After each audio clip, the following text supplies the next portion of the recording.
Mr. Elleray, how was your stay in Romania, and how much did you enjoy the under-19 tournament played here?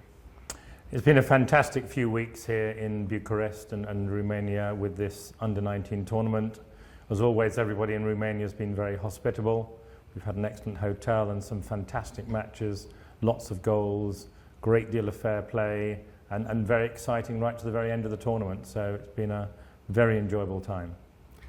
Could you please tell me a few memories that you have regarding Romanian football, Romanian players or referees?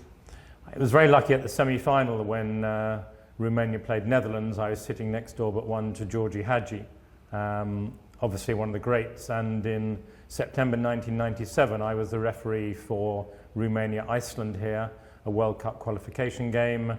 Georgie broke the record for caps in that game with 105 caps. He also scored 2 goals, and I think with his first goal he equalled the goal scoring record of Romania, and then I very generously gave him a penalty towards the end so he could break the record. So I think that's one of my happiest memories of interaction with Romania and Romanian football, and one of your greatest ever players who I also refereed when he was with Barcelona, so a great man.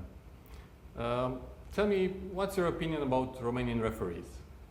Romanian refereeing has gone from strength to strength, and in the last few years in particular we've seen them being appointed to some crucial matches. As we know, Istvan Kovac did the Champions League final. He's at the moment across in America in the FIFA Club World Cup, but also last year in the under-19 finals in Northern Ireland, the UEFA under-19 finals, we had young Babu was refereeing there. He also had a great tournament. So I think under the strong leadership and very good education they're receiving these days, Romania is becoming a strong country for refereeing in Europe. How much your perspective on refereeing and on the laws of the game has changed since since when you were a referee? I think when I was a referee, the laws of the game were not very consistently applied throughout Europe or throughout the world, and I think this is a major problem. And if I refereed, let's say, Porto against Olympiacos, two southern European clubs, that would be a very different game from, say, Paris Saint-Germain, Bayern Munich. So I think one of the great improvements is the consistency of law application across Europe, across the world, and that's benefited football significantly. Of course, there's much more fair play. I think the game is much safer. I look back at some of my Premier League games and there are 1 or 2 challenges there where I gave a free kick and nothing and probably would be a red card. So I think the game is fairer and safer than it was when I was refereeing. Do you see the laws of the game continuously evolving, and to what extent? Yes, the laws game will continue to evolve. As technical director, I'm at the centre of that, and I think there are probably 2 main areas where the laws will evolve. At the top end of the game, it's the continuing to embrace technology and use technology to benefit football. We've been slow in a way with technology, first goal line technology, now VAR, but I think we've always been quite conservative, and we've had to be convinced that a law change will benefit football. And we feel at the moment we're in a nice place with technology, but semi-automated offside technology I'm sure will come in. But we must also remember, as the laws evolve, that football is played at all levels across the world, and we mustn't separate the top level too much for the junior level. And I always say that children should watch the Champions League final on a Saturday evening and be able to go out the next morning and pretend they're playing in the final. So technology is fine, but the actual laws must be the same for the Champions League final all the way down to children playing in a local field. Do you also feel that football has to change in order to improve the show for the fans? Maybe? Of course, yes, and one of the major law changes we've brought in this season is the restriction on goalkeepers holding the ball for too long. Football was telling me, why don't we do something about it? The goalkeeper's supposed to only hold it for 6 seconds, but they're spending much longer than that. Referees weren't giving free kicks because to manage an indirect free kick in the penalty area takes so long. So we've changed this year so the goalkeeper can hold the ball for a maximum of 8 seconds with their hands. If they exceed the 8 seconds, it's a corner kick. And as we saw in this tournament, as we've seen in the FIFA Club World Cup, the goalkeepers are respecting that, so the ball is back in play faster. That's making the game better. So what we try to do with the laws of the game is not, the laws of the game are not for referees, the laws of the game are for football. And we need to make the game better through the laws of the game. So I think that's one example.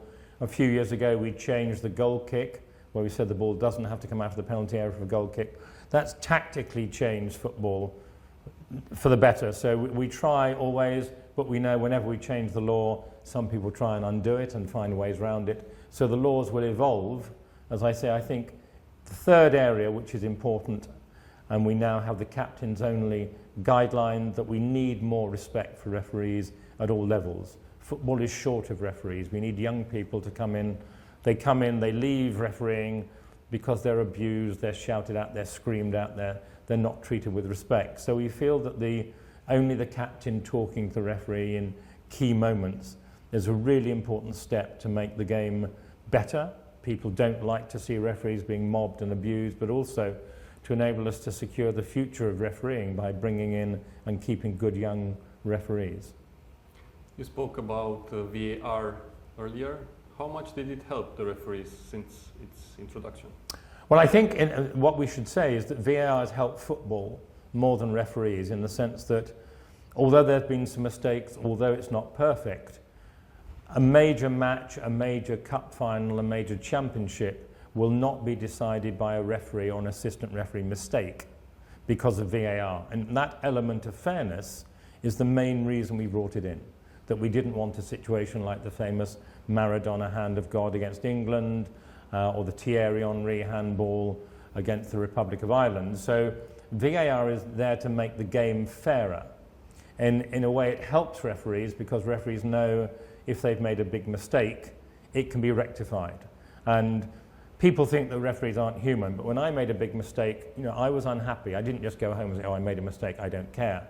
So in a way, referees can have a second chance sometimes with VAR to undo something which is very unfair on one of the teams. So it benefits refereeing, but more broadly, it benefits football. And one of the other things of VAR, which people tend to ignore, is there are far fewer bad challenges, there's far fewer elbows off the ball, because the players know they'll now be caught. So the game has become fairer and safer in that respect as well. Overall, are you satisfied with VAR? I'm never satisfied with anything, but I think it's going well. Sadly, I think that the media tend to focus on when it doesn't go perfectly and ignore the times when it works exceptionally well. So, but that's always part of refereeing. We know that final tournament, even at youth level, is very important for the development of the players. But how important is it for the referees? It's just as important, and when we meet the teams beforehand, I explain to the delegates of the teams that they're looking at under-19 players to see might they progress to the under-21s, the national team. We're the same. We've had 6 very talented young referees here. We haven't got the Marcignacs or the Kovacs or the Turpins, but we've got the futures. I mean, Clément Turpin, who's now one of the top referees in the world, was in the under-19s when Romania hosted it in 2011, and I was here. So some of these are the referees for the future, and we work very hard with them, as the coaches do with the players, to develop their skills and to analyse who could be a top future referee. And in this tournament, we've had a very high quality of refereeing. What is your message to a teenager or to someone who would like to try to be a referee? I think refereeing is very exciting. I mean, I became a referee because I wasn't a very good player, but I still wanted an active involvement in the game. And so if you're a young person who's not going to be a top player but really loves football, refereeing can be something for you. It keeps you actively involved. You learn a lot of skills. As a teenager, you learn self-control, you learn conflict management, you learn how to deal with people, you grow in self-confidence. So in terms of developing as a person, as well as an active involvement in football, it's very important. And like all things now, it's competitive, so you need to work hard, you need to be fit, you need to be prepared to take criticism, sometimes unfair criticism, but it can be very exciting, and you can be in the middle of some of the most exciting moments in football as a referee, and that's a wonderful reward for those games which are not so much fun. What do you expect to be the biggest challenges for refereeing in the coming years? I think one challenge is that everybody expects perfection from referees. So we find that, you know, even in matches with VAR, the accuracy level of top decisions is 98, 99%, but people are still not satisfied. A goalkeeper makes a mistake and people are not so happy. An attacker misses a penalty, people, well, that's part of football. I make a wrong decision, that's not acceptable. So the challenge is that we have to accept that referees are human. I think we have to accept that referees can contribute to a game.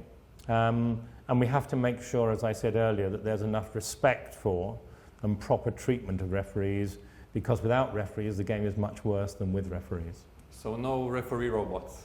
No referee robots. I sometimes say that we may have one or two problems with assistant referees in the future because a lot of their decisions might be done by technology, but certainly you need human beings to control human beings, because the best referees have a nice empathy, they have a nice relationship with the players on the field, and that has an important impact in the way the game is played.